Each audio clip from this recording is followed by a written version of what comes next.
গাজায় গণহত্যা হচ্ছে।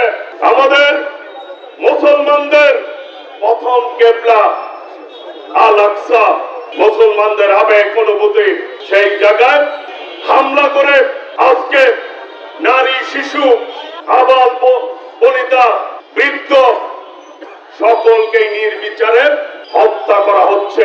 অবুঝ শিশু জানে না তার উপরে কিভাবে বোমা পড়ছে। মানুষ, সারা বিশ্বের মানুষ আজকে এই গণহত্যার কিন্তু প্রতিবাদ জানাচ্ছে।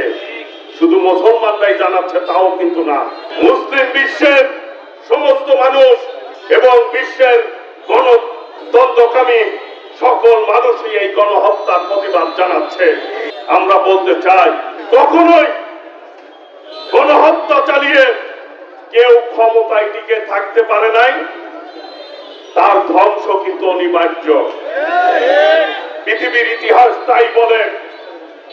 আমরা বলতে চাই, আজকে আমাদের মুসলমান হিসাবে শুধু নয়, একজন মানুষ হিসাবে আপামর বাংলাদেশের সকল শ্রেণীর মানুষ সবারই কিন্তু হৃদয়ে রক্তক্ষরণ হচ্ছে। বাংলাদেশের মানুষ কেউ এই গণহত্যাকে সমর্থন করে নাই। পৃথিবীর সকল দেশে বিক্ষোভ হচ্ছে, প্রতিবাদ হচ্ছে। কারণ যে শিশুটি মারা যাচ্ছে, তার কি দোষ, তার কি অপরাধ? এইভাবে নির্বিচারে হত্যা করা হচ্ছে প্রিয় ভাইরা। সেই জন্য আজকে সারা বিশ্বে মানুষ ইসরায়েলের পণ্য বর্জন করছে, ঘৃণা করে প্রত্যাখ্যান করছে।